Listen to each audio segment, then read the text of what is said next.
Good morning students. अब तक मैं करवाऊँगा ऑक्सीडेशन स्टेट ਤੇ ਉਹਦਾ ਰਿਲੇਸ਼ਨ ਰਿਡਿਊਸਿੰਗ ਕਰੈਕਟਰ ਨਾਲ ਫਿਰ ਟ੍ਰਾਂਜੀਸ਼ਨ ਐਲੀਮੈਂਟ ਦਾ ਰਿਡਿਊਸਿੰਗ ਕਰੈਕਟਰ ਕਿਵੇਂ ਦਿੱਤਾ ਕਿਹੜਾ ਸਟਰੋਂਗ ਰਿਡਿਊਸਿੰਗ ਏਜੰਟ ਹੁੰਦਾ ਕਿਹੜਾ ਵੀਕ ਰਿਡਿਊਸਿੰਗ ਏਜੰਟ ਹੁੰਦਾ।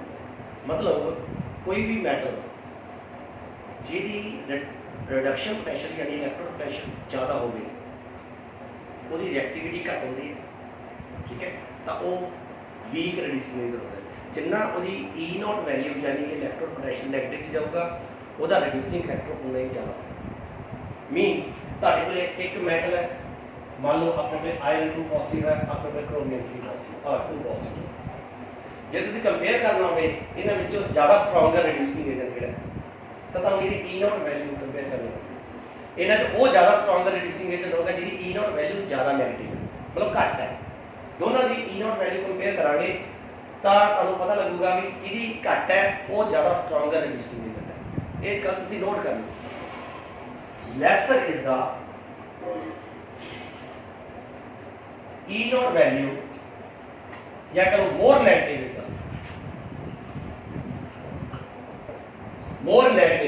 is the E0 value stronger is the reducing agent character stronger is the reducing character। ਜਦੋਂ भी रिड्यूसिंग एजेंट बारे या रिड्यूसिंग करैक्टर बारे किते भी गल आवे तां तुसीं आ लाइन याद रखनी है भी जिन्नी E0 वैल्यू ज़्यादा नेगेटिव होएगी या घट होएगी दोनों कंपेयर करके तां उन्ना ज़्यादा स्ट्रोंगर रिड्यूसिंग एजेंट। जे कल्ले बारे गल कीती तां नेगेटिव होनी चाहिए। जे दोनों च कंपेयर कीता तां दोनों दी E0 वैल्यू पॉजिटिव भी हो सकती है, दोनों दी नेगेटिव भी हो सकती है। जे पॉजिटिव है बस तां घट वाला पॉजिटिव ले लेना, जे नेगेटिव है तां ज़्यादा नेगेटिव वाला ले लेना। कहने का मतलब जिन्नी ज़्यादा नेगेटिव या E0 वैल्यू घट होगी उन्ना रिड्यूसिंग करैक्टर वधी जाता है। ਤੇ ਜਿੰਨਾ ਸਟਰੋਂਗਰ ਰਿਡਿਊਸਿੰਗ एजेंट ਲਾਓ मतलब कि ਕਿਹੜਾ ਹੋਏਗਾ ਜਿਹਦੀ E0 ਵੈਲਿਊ ਜ਼ਿਆਦਾ ਤੋਂ ਜ਼ਿਆਦਾ ਨੈਗੇਟਿਵ ਹੈ। ਹੁਣ ਜੇ ਦੇਖਿਆ ਜਾਵੇ Fe ਹੈ, Fe2 ਪੋਜ਼ਿਟਿਵ ਰਿਡਿਊਸਿੰਗ ਏਜੰਟ ਕਦੋਂ ਹੋ ਸਕਦਾ ਜੇ ਆਪਣੇ ਆਪ ਨੂੰ ਆਕਸੀਡਾਈਜ਼ ਕਰੇ। ਰਿਡਿਊਸਿੰਗ ਏਜੰਟ ਕੌਣ ਹੁੰਦਾ ਹੈ ਜਿਹੜਾ ਆਪਣੇ ਆਪ ਨੂੰ ਆਕਸੀਡਾਈਜ਼ ਕਰਦਾ ਦੂਸਰੇ ਨੂੰ ਰਿਡਿਊਸ ਕਰਦਾ ਹੈ। ਮੀਨਸ ਇਹਨੂੰ ਆਕਸੀਡਾਈਜ਼ ਹੋਣ ਵਾਸਤੇ ਪਹਿਲਾਂ ਇਲੈਕਟ੍ਰੋਨ ਲਾਸ ਕਰਨਾ ਪਏਗਾ। ਜਿੰਨੀ ਜਲਦੀ ਈਜ਼ੀਲੀ ਇਲੈਕਟ੍ਰੋਨ ਲਾਸ ਕਰ ਦੇਵੇ ਉਨਾ ਹੀ ਸਟਰੋਂਗਰ ਰਿਡਿਊਸਿੰਗ ਏਜੰਟ ਹੋਵੇਗਾ। ओके, वैसे E0 वैल्यू में कंपेयर करते हैं E0 वैल्यू जे इलेक्ट्रॉन लॉस करता है किस स्टेट में चले जाएगा 3 पॉजिटिव यानी E0 value Fe3 positive oblique Fe2 positive ये है प्लस 0.77 मतलब पॉजिटिव है। तो जी ਇਹਦੀ E0 वैल्यू है क्रोमियम ने जे ऑक्सीडाइज होना था क्रोमियम 3 पॉजिटिव होना तो E0 value Cr3 positive oblique Cr2 positive ये है -0.4। ओवरऑल ਤੁਸੀਂ ਦੋਨਾਂ ਨੂੰ ਕੰਪੇਅਰ ਕਰੋਗੇ ਇਹਦੀ negative it is a stronger reducing but ਗੱਲ ਇਹ ਹੈ ਵੀ ਆਪਾਂ ਮੋਰ ਓਵਰ ਜੇ ਗੱਲ ਕਰੀਏ ਕਿਹੜਾ ਇੱਕ ਕੁਐਸਚਨ ਹੁੰਦਾ ਟ੍ਰਾਂਜੀਸ਼ਨ ਐਲੀਮੈਂਟਸ ਵਿੱਚ ਬਹੁਤ ਵਾਸਟ ਕੁਐਸਚਨ ਹੈ ਇਹਦੇ ਨਾਲ ਕੀ ਪਤਾ ਕਿੱਥੋਂ ਜਾ ਕੇ ਪਾ ਦੇਣਾ ਨਿਕਲ ਦਾ ਪਾ ਦੇਣਾ ਆਇਰਨ ਦਾ ਪਾ ਦੇਣਾ ਕਿ ਬਾਹਰ ਰਹਿਣਾ ਜਿੰਨੀ ਟ੍ਰਾਂਜੀਸ਼ਨ ਐਲੀਮੈਂਟ ਕਿਸੇ ਦਾ ਵੀ ਪਾ ਸਕਦੇ ਹੁਣ ਸਾਰਿਆਂ ਦੀ E0 ਵੈਲਿਊ ਕਿੱਥੋਂ ਚੇਂਜ ਕਰਾਂਗੇ ਯਾਦ ਹੀ ਨਹੀਂ ਸਕਦਾ ਪੋਸੀਬਲ ਹੀ ਹੈ। ਤੁਸੀਂ ਬੁੱਕ ਦੇ ਵਿੱਚੋਂ ਇੱਕ ਪਾਰਟਿਕੂਲਰ ਕੁਐਸਚਨ ਯਾਦ ਕਰ ਲਓ बट जे क्वेश्चन चेंज होके आ गया तो की करो हम ਉਹਦਾ ਤਰੀਕ ਕਰਨਾ ਸਮਝਾਉਣ ਲੱਗਾ ਕਲੀਅਰ। बुक्स ਦੇ ਵਿੱਚ क्वेश्चन याद करने बहुत सौखे है ਉਹਦਾ आंसर देना बहुत सौखा लोग वीडियो बना के पाई ਜਾਂਦੇ बुक ਦੇ ਵਿੱਚ देख के बट ਰੌਲਾ ਇਸ ਗੱਲ ਦਾ ਹੈ ਕਿ ਜੇ क्वेश्चन ਉੱਥੇ ਕੋਈ ਵੀ ਆਪੋਜ਼ਿਟ ਆ ਗਿਆ ਵੀ ਇੱਥੇ E0 ਵੈਲਿਊ ਤੁਹਾਨੂੰ ਪਤਾ ਹੀ ਨਾ ਹੋਈ ਤਾਂ ਤੁਸੀਂ ਕਿਵੇਂ ਕੰਪੇਅਰ ਕਰੋਗੇ ਉਹਦੇ ਵਾਸਤੇ ਤੁਹਾਨੂੰ ਮੈਂ ਦੱਸਣ ਲੱਗਾ ਧਿਆਨ ਨਾਲ ਸੁਣੋ। ਇਹ ਡਿਪੈਂਡ ਕਰਦਾ ਜੀ ਇਲੈਕਟ੍ਰੋਨਿਕ ਕਨਫੀਗਰੇਸ਼ਨ इलैक्ट्रॉनिक कॉन्फ़िगरेशन ਤੁਹਾਡੇ ਕੋਲੇ D ਸੈਕਸ਼ਨ ਵਿੱਚ 10 ਇਲੈਕਟ੍ਰੋਨ ਹੋ ਸਕਦੇ ਹਨ ਇਹ ਕੰਪਲੀਟਲੀ ਹੋ ਜਾਏਗਾ। 5 ਇਲੈਕਟ੍ਰੋਨ ਹੋ ਸਕਦੇ ਹਨ ਇਹ ਹਾਫ ਹੋ ਜਾਏਗਾ। 6 ਇਲੈਕਟ੍ਰੋਨ ਹੋ ਸਕਦੇ ਹਨ ਇਹਦਾ T2G ਫੁੱਲੀ ਫਿਲ ਹੋਏਗਾ। ਤਾਂ ਇਹ ਵੀ ਦੱਸਣਾ D ਸੈਕਸ਼ਨ ਵਿੱਚ D ਸੈਕਸ਼ਨ ਵਿੱਚ 5 D ਜਨਰੇਟ ऑर्बिटल्स ਹੁੰਦੇ ਨੇ ਯੂਨਿਕ ਕੰਪਾਊਂਡ ਫਾਰਮੇਸ਼ਨ ਉਹ D ਜਿਹੜੇ D ऑर्बिटल ਕੀ ਕਰਦੇ ਸਪਲਿਟ ਅਪ ਹੋ ਜਾਂਦੇ 2 એનર્ਜੀ ਸੈਟਸ ਵਿੱਚ ਇੱਕ ਲੋਅਰ એનર્ਜੀ ਸੈਟ T2G एक लोअर एनर्जी सेट T2G एक हाई एनर्जी सेट EG। और नीचे कितने ऑर्बिटल 3 3 च कितने इलेक्ट्रॉन जा सकते हैं 6 जा सकते जे 6 इलेक्ट्रॉन कितना चले जाए तो ये की होगा स्टेबल रहेगी। सब तो ज्यादा स्टेबल होती है D10 सेकंड नंबर पे आ गई D5 थर्ड नंबर पे आ गई D6 ते लास्ट है D3 ਜੇ ਤਿੰਨ ਇਲੈਕਟ੍ਰੋਨ ਵੀ T2G ਚ ਹੋਣਗੇ T2G ਚ ਹੋਣਗੇ ਤਾਂ ਇਹ ਹਾਫ ਫੀਲਡ ਸਟੇਬਲ ਹੋ ਜਾਏਗੀ। ਤੁਹਾਨੂੰ ਪਤਾ ਹੈ ਕਿਹੜੀ ਕਨਫੀਗਰੇਸ਼ਨ ਸਟੇਬਲ ਹੁੰਦੀ ਹੈ, ਜਿਹੜੀ ਫੁੱਲੀ ਫੀਲਡ ਹੋਵੇ ਜਾਂ ਹਾਫ ਫੀਲਡ ਹੋਵੇ। ਤਾਂ ਇੱਥੇ ਚਾਰ ਕਨਫੀਗਰੇਸ਼ਨ ਮੈਂ ਲਿਖਿਆ ਤੇ ਉਹਨਾਂ ਨੂੰ ਆਪਸ ਵਿੱਚ ਵੀ ਕਰਦੇ। ਸਭ ਤੋਂ ਪਹਿਲਾਂ D10 ਹੈ, ਸਭ ਤੋਂ ਜ਼ਿਆਦਾ ਸਟੇਬਲ ਹੈ। ਜਿਹੜਾ ਐਲੀਮੈਂਟ D10 ਕਨਫੀਗਰੇਸ਼ਨ ਅਕਵਾਇਰ ਕਰਨ ਵਾਸਤੇ ਇਲੈਕਟ੍ਰੋਨ ਲਾਸ ਕਰਨੇ ਪੈਣ ਤਾਂ ਬਹੁਤ ਹੀ ਈਜ਼ੀਲੀ ਲਾਸ ਕਰੇਗਾ। ਤਾਂ ਤੁਸੀਂ ਦੱਸੋ ਵੀ ਜੇ ਕੋਈ ਵੀ ਐਲੀਮੈਂਟ D10 ਕਨਫੀਗਰੇਸ਼ਨ ਅਕਵਾਇਰ ਕਰਨ ਵਾਸਤੇ ਇਲੈਕਟ੍ਰੋਨ ਲਾਸ ਕਰਦਾ ਹੈ ਤਾਂ ਕਿੰਨਾ ਈਜ਼ੀਲੀ ਲਾਸ ਕਰੇਗਾ। ਮੈਂ ਐਗਜ਼ਾਮਪਲ ਦੇ ਦਿੰਦਾ, ਜ਼ਿੰਕ ਹੈ। ਜ਼ਿੰਕ ਜੋ ਕਿ ਤੁਹਾਡੇ ਕੋਲੇ D 3D10 ਹੁੰਦਾ 4s2 ਹੁੰਦਾ ਹੈ। दो इलेक्ट्रॉन एस पे है जिस करके ये स्टेबल है बट स्टेबिलिटी और पास आती है जे आ इलेक्ट्रॉन चक दिए तो थर्ड दे विच डी कंप्लीट हो जाए तो की करता है जिंक इजीली दो इलेक्ट्रॉन लॉस करके Z2 पॉजिटिव आ जाता है जिसे करके 3D10 fully filled configuration attain हो जाती है। तो सब तो स्टेबिलिटी ही बढ़ती है मींस ਇਹਦੀ स्टेबिलिटी ਜ਼ਿਆਦਾ ਹੋਣ ਕਰਕੇ जिंक ਜਿਹੜਾ ਈਜ਼ੀਲੀ ਇਲੈਕਟ੍ਰॉन लॉस करती है ਤੇ ਜਿਹੜਾ ਇਲੈਕਟ੍ਰॉन ਈਜ਼ੀਲੀ लॉस कर देवे ਉਹਦਾ E0 वैल्यू बहुत नेगेटिव होती है। E0 वैल्यू नेगेटिव होना मतलब पता की है इलेक्ट्रॉन पोटेंशियल जितना घट होएगा इलेक्ट्रॉन लॉस करने की टेंडेंसी ज्यादा होती है। जो इलेक्ट्रॉन लॉस कर सकता है वो दूसरे को गेन करवाएगा वो स्ट्रॉन्गर रिड्यूसिंग एजेंट होएगा। रिड्यूसिंग एजेंट किहड़ा होंदा जिहड़ा आप लॉस करे आप लॉस करेगा तां ही दूसरा गेन करेगा ना तां ही उसकी रिडक्शन होएगी तां ही वो रिड्यूसिंग एजेंट बने। रिड्यूसिंग एजेंट अपने आप रिड्यूस नहीं करना अपने आप ऑक्सीडाइज करना दूसरे को रिड्यूस करना that is called reducing agent. ਤੇ ਆਪ ਆਕਸੀਡਾਈਜ਼ ਕੌਣ ਹੁੰਦਾ ਜਿਹਦਾ ਇਲੈਕਟ੍ਰੋਨ ਪੋਟੈਂਸ਼ੀਅਲ ਘੱਟ ਹੋਵੇ। ਇਲੈਕਟ੍ਰੋਨ ਪੋਟੈਂਸ਼ੀਅਲ ਜਿੰਨਾ ਜ਼ਿਆਦਾ ਹੋਵੇ ਉਨਾ ਰਿਡਕਸ਼ਨ ਪੋਸੀਬਲ ਹੈ ਜਿੰਨਾ ਇਲੈਕਟ੍ਰੋਨ ਪੋਟੈਂਸ਼ੀਅਲ ਘੱਟ ਹੋਵੇ ਉਨੀ ਆਕਸੀਡੇਸ਼ਨ ਪੋਸੀਬਲ ਹੈ। ਕਲੀਅਰ ਹੋ ਗਿਆ। ਤਾਂ ਜ਼ਿੰਕ ਜਿਹਦੀ E0 ਵੈਲਿਊ ਕੀ ਹੋਗੀ Zn2 ਪੋਜ਼ਿਟਿਵ ਇਲੈਕਟ੍ਰੋਨ ਲਾਸ ਕਰਨ ਤੋਂ ਬਾਅਦ Zn2 ਪੋਜ਼ਿਟਿਵ ਬਣਿਆ ਪਹਿਲਾਂ ਕੀ ਸੀਗਾ ਜ਼ਿੰਕ ਤਾਂ E0 ਵੈਲਿਊ ਦੀ -0.76 ਹੋ ਗਈ ਬਹੁਤ ਹੀ ਜ਼ਿਆਦਾ ਨੈਗੇਟਿਵ। ਇਸ ਕਰਕੇ ਤੁਹਾਡਾ ਜ਼ਿੰਕ ਜਿਹੜਾ ਨਾ ਜ਼ਿਆਦਾਤਰ दूसरिया मैटल्स ਨੂੰ ਰਿਡਿਊਸ ਕਰਨ ਵਾਸਤੇ ਯੂਜ਼ ਹੁੰਦਾ ਹੈ। ਮੈਟਲਰਜੀ ਦੇ ਵਿੱਚ ਜਦੋਂ ਆਪਾਂ ਕਿਸੇ ਵੀ ਮੈਟਲ ਦੇ ਆਕਸਾਈਡ ਨੂੰ ਰਿਡਿਊਸ ਕਰਨਾ ਹੋਵੇ ਤਾਂ ਜ਼ਿੰਕ ਦੀ ਯੂਜ਼ ਬਹੁਤ ਜ਼ਿਆਦਾ ਹੁੰਦੀ ਹੈ because it is a very strong reducing agent. Why because its E0 value is very negative. Why negative because after losing 2 electron it attain stable 3D10 configuration. ਸਮਝ ਆ ਗਈ ਮੇਰੀ ਗੱਲ। ਕਹਿਣ ਦਾ ਮਤਲਬ ਇਹ ਹੈ ਕਿ ਜਿਹੜਾ ਜਿੰਨੀ ਜ਼ਿਆਦਾ ਸਟੇਬਲ ਕਨਫੀਗਰੇਸ਼ਨ ਅਟੇਨ ਕਰੇਗਾ उन्ना ईजिली इलेक्ट्रॉन लॉस करेगा तो उसकी E0 वैल्यू उन्नी ज़्यादा नेगेटिव होएगी। इस चीज़ को नोट कर लो इसको बार-बार रिपीट करो क्वेश्चन कंपेयर करो प्रैक्टिस करो तो तुहानू ये बहुत सारे क्वेश्चन जिहड़े डी सब मतलब कि डी ट्रांजिशन एलीमेंट्स विचों डी ब्लॉक एलीमेंट्स तो क्लियर हो जाएंगे। देखो सब तो ज़्यादा स्टेबल जी D10 कन्फिगरेशन सेकंड नंबर पे जी half filled D section third पे जी full filled D2G set and half filled D। ਹੁਣ ਆਪਾਂ ਕੁਐਸਚਨ ਪਾਇਆ ਸੀ Fe2 ਪੋਜ਼ਿਟਿਵ ਤੇ Cr2 ਪੋਜ਼ਿਟਿਵ ਹੁਣ ਉਹਨਾਂ ਨੂੰ ਕੰਪੇਅਰ ਕਰਦੇ ਇਸ ਲੈਵਲ ਤੇ ਤਾਂ ਕਿ ਤੁਹਾਨੂੰ ਪਤਾ ਲੱਗ ਜੇ ਤੁਸੀਂ ਇਹ ਕੁਐਸਚਨ ਦਾ ਆਨਸਰ ਇਹ ਨਹੀਂ ਸਾਡੇ ਇਸ ਤਰ੍ਹਾਂ ਵੀ ਲਿਖ ਸਕਦੇ ਉਹ ਵੀ ਤੁਹਾਨੂੰ ਮੈਂ ਦੱਸਦਾ ਕਿ ਉਹ ਆਨਸਰ ਕੀ ਲਿਖਣਾ ਦੋਨੋਂ ਆਨਸਰ ਤੁਹਾਡੇ ਸਹੀ ਹੋਣਗੇ ਕਿਉਂਕਿ ਸਾਰਿਆਂ ਨੂੰ E0 ਵੈਲਿਊ ਜਿਹੜੀ ਹੈ ਨਹੀਂ ਪਤਾ ਹੁੰਦੀ। ਜਿੰਨੇ ਕੁਐਸਚਨ ਤੁਹਾਡੇ ਬੁੱਕਸ ਆਉਂਦੇ ਤੁਸੀਂ ਰੱਟੇ ਮਾਰ ਲਓਗੇ ਵੀ ਇਹਦੀ ਇੰਨੀ ਤਾਂ ਆ ਕੇ ਹੁੰਦਾ ਬਟ ਜੇ ਕੁਐਸਚਨ ਤੁਹਾਡਾ ਕਿਸੇ ਹੋਰ ਬੁੱਕ ਚੋਂ ਆ ਗਿਆ ਜਾਂ किसी ने अपना दिमाग ला के क्वेश्चन ਨੂੰ ਮੋਲਡ ਕਰਤਾ ਤਾਂ ਉੱਥੇ E0 ਵੈਲਿਊ ਕਿੱਥੋਂ ਲੱਭਾਂਗੇ ਆਪਾਂ।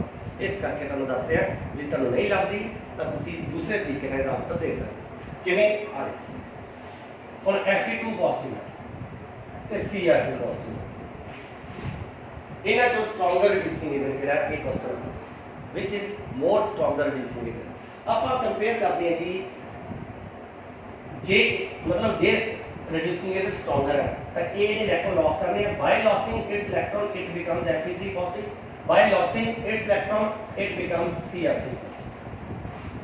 मतलब जे Fe2 पॉजिटिव एक इलेक्ट्रॉन लॉस करता है ऑक्सीडाइज होता है Fe3 पॉजिटिव चेंज होएगा जे ए चेंज हो गया था Cr3 पॉजिटिव आप पता ही देखना कि केड़ा इजीली होए ਉਹਦੇ ਵਾਸਤੇ ਆਪਾਂ ਕੀ ਕਰਾਂਗੇ ਇਹਨਾਂ ਦੀ ਆਕਸੀਡੇਸ਼ਨ ਸਟੇਟ ਕੰਪੇਅਰ ਕਰਾਂਗੇ।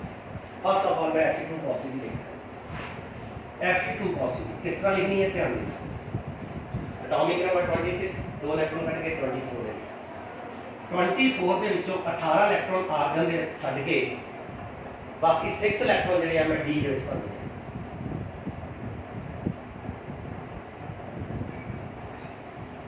ओके जी, यानी इसमें हम इस तरह बनाने की लोड़ नहीं, इन्हें सिंपल तुम ले लो 3d6, but when it lost one electron more, here the configuration changes to d5.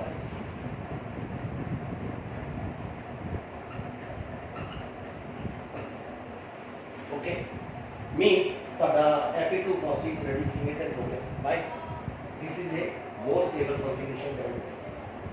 This is also stable. ये तारा केडी configuration होगी fully filled T2G, fully filled T2G set energy set ते आ पानी होगी हाफ filled. तो मैं compare कराया सी half field configuration मैंने तो तब मैं कंपेयर कराया सीगा इन्हां दोनों दे विचों 3d5 is more stable then 3d6 कि ये इलेक्ट्रॉन लॉस करेगा ज्यादा स्टेबिलिटी वास्ते करेगा, means it has ability to oxidise and reduce others, it's a reducing, but क्योंकि स्टेबल तो स्टेबल जा रहा है इस करके इतनी ज्यादा इजीली नहीं लॉस करेगा, बट क्योंकि ये स्टेबल टू स्टेबल ही जा रहा है, पहले स्टेबल है कॉन्फ़िगरेशन और थोड़ी स्टेबल होगी, इस करके ये इतना अग्रेसिव होएगा इलेक्ट्रॉन लूज करने से होएगा, बट इतना ज्यादा नहीं. क्लियर, समझ गए मेरी बात. दूसरे पासे आप Cr2 पॉजिटिव ले लें. Cr2 पॉजिटिव, क्रोमियम का एटॉमिक नंबर जी 24, atomic number of chromium is 24, दो इलेक्ट्रॉन आप लॉस करते घटात करते 22 रह गया, ਇੱਥੇ ਆਪਣੇ ਕੋਲ ਆਰਗਨ ਆ ਗਿਆ 18 ਤੇ ਅੱਗੇ ਆ ਗਈ 4 3d4 which is not stable, ਕਿਸੇ ਚ ਨਹੀਂ ਆਂਦੀ, ਨਾ d10 ਚ ਆ ਗਿਆ, ਨਾ d6 ਚ ਹੈ, ਨਾ d5 ਚ ਹੈ, ਨਾ d3 ਚ ਹੈ, it's a unstable configuration. But जे एक इलेक्ट्रॉन और लॉस करता है after losing one electron it attain stable half filled T2G configuration, mean ए भी पहला स्टेबल है, स्टेबल टू स्टेबल हो रहा है, ए अनस्टेबल टू स्टेबल हो रहा है, तो केड़ा इजीली लॉस कर सकता है this one easily loss electron, इस करके एदी ई नॉट जेडी वैल्यू ज्यादा नेगेटिव होती है, एदी ई नॉट वैल्यू जेडी पॉजिटिव है. क्लियर होगी मेरी बात नहीं? जे तुसी आई कंपेयर करोगे तो तुसी किसी भी क्वेश्चन का आंसर आसानी ना दे, मैं तो बहुत प्रैक्टिस करवाना, बट तुसी अजे एदा ही आंसर तुसी की लिखोगे, तुसी लिखोगे Fe2 positive have stable 3d6 fully filled T2G set, so it cannot easily reduce or oxidize into Fe3 positive. But Cr2 positive have unstable 3d4 configuration. After losing one electron, it attain stable T2G half-filled configuration. So it will easily oxidize and is a stronger reducing agent. So its E naught value is more negative than this. If you नहीं भी पता तो simple ही लिख दो, its E naught value is less than that of this. E naught value भी compare होगी तो ना तो देखो सदा आंसर भी तो ਤੁਹਾਨੂੰ ਇਸ ਦੇ ਨੰਬਰ ਵੀ ਜ਼ਿਆਦਾ ਮਾਰਕਸ ਵੀ ਜ਼ਿਆਦਾ ਮਿਲਣਗੇ. ਨਹੀਂ ਤਾਂ ਬੁੱਕਸ ਵਿੱਚ ਰੱਟਾ ਮਾਰਨਾ ਹੁੰਦਾ ਇਹਦੀ E naught value ਇੰਨੀ ਹੈ, ਇਹਦੀ E naught value ਇੰਨੀ ਹੈ, ਇਹਦੀ ਲੈਸ ਹੋਣ ਕਰਕੇ ਜ਼ਿਆਦਾ ਸਟਰੋਂਗਰ ਰਿਡਿਊਸਿੰਗ ਹੈ, ਜਿਹੜਾ ਸਿੰਪਲ ਹੈ, ਬਹੁਤ ਸੌਖਾ ਤਰੀਕਾ ਪਰ ਟਫ ਨਹੀਂ. बट जो तुम आ तरीका करोगे that's a very very easy and more reliable. हम मैं एक और कंपेयर करता हूं, मान लो अपने को मैग्नीज है 2 पॉजिटिव, ओके, मैग्नीज 2 पॉजिटिव ज्यादा स्ट्रॉन्गर ऑक्सीडाइजिंग होता है कि Fe2 पॉजिटिव, इन दोनों को कंपेयर करते हैं which is more stronger reducing agent out of these two, which is more stronger reducing agent. नहीं पता ई डॉट वैल्यू हर एक की तो याद कर लांगे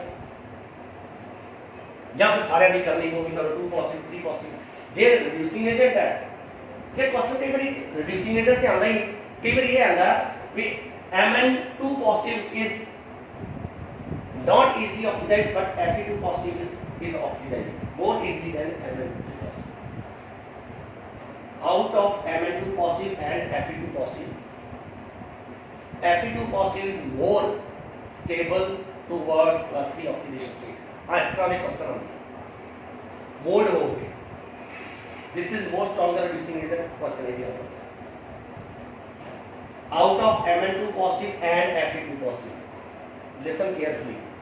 Out of Mn2 positive and Fe2 positive, Fe2 positive is more stable towards +3 oxidation state.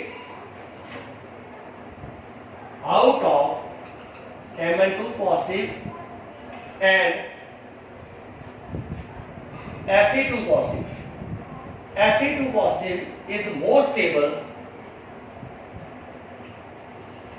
towards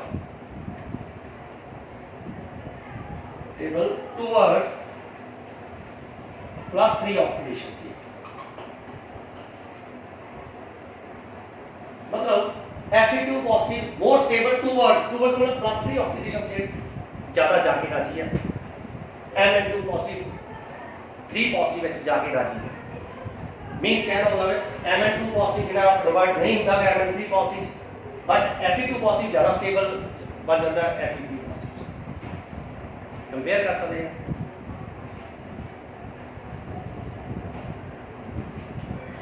question जब change करती है तो क्वेश्चन चेंज करके आएगा Mn2 positive is more stable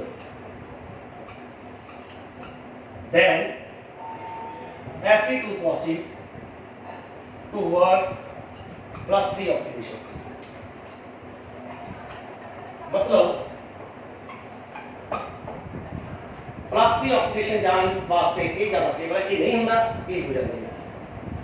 question में मोल्ड करता, क्वेश्चन में ना दोनों कंपेयर करता कि Mn2 पॉजिटिव ज्यादा स्टेबल है Fe2 पॉजिटिव नालों टुवर्ड्स +3. मतलब ज्यादा स्टेबल है, मतलब ये 3 पॉजिटिव चेंज नहीं हो रहे हैं, ज्यादा स्टेबल जो स्टेबल मुझे चेंज नहीं होगी. Mn2 पॉजिटिव जरा 3 पॉजिटिव चेंज नहीं होता जल्दी, पर Fe2 पॉजिटिव हो जाता है. क्वेश्चन ये है तो ਉਹਦੇ ਵਾਸਤੇ ਆਪਾਂ कंपेयर करेंगे इनकी इलेक्ट्रॉनिक कॉन्फ़िगरेशन. Fe2 पॉजिटिव पहला लेते हैं, वो आप पहला भी लिख चुके हैं. Fe2 पॉजिटिव की आ गई जी आर्गन, एटॉमिक नंबर ਇਹਦਾ 26 है, 2 इलेक्ट्रॉन ਆਪਾਂ ਲੈਸ ਕਰ ਦਿੰਦੇ ਆ, 24 है गया ਤਾਂ ਇੱਥੇ ਆ ਗਈ 3d6 ਤੇ Fe2 ਪੋਜ਼ਿਟਿਵ ਦੀ 3d5 ਆ ਗਈ, 3 ਪੋਜ਼ਿਟਿਵ ਦੀ 3 ਪੋਜ਼ਿਟਿਵ ਦੀ 3d5 ਆ ਗਈ. ਤੁਸੀਂ ਦੇਖੋ ਵੀ ਇਹਦੇ ਨਾਲ ਆ ਜ਼ਿਆਦਾ stable half filled configuration. Fe3 positive has stable half field configuration, so Fe2 positive is oxidized into Fe3 positive. ये अपन लिखना है, ये वर्डिंग तुझे अपने नाम में कॉपी पे नोट करना है. Fe3 positive have stable half field configuration, that is why Fe2 positive is oxidized into Fe3 positive. Okay, now move toward Mn2 positive. यदि इलेक्ट्रॉनिक कॉन्फ़िगरेशन लेते हैं, ਇਹਦਾ एटॉमिक नंबर है जी 25 का मतलब आर्गन 18, 2 इलेक्ट्रॉन घट करके 23 रह गए, 23 रह गए तो ये आपको 3d5 ये पहला स्टेबल हाफ फील्ड है. तुम देखोगे 2 पॉजिटिव पहले स्टेबल है, एक इलेक्ट्रॉन लॉस करके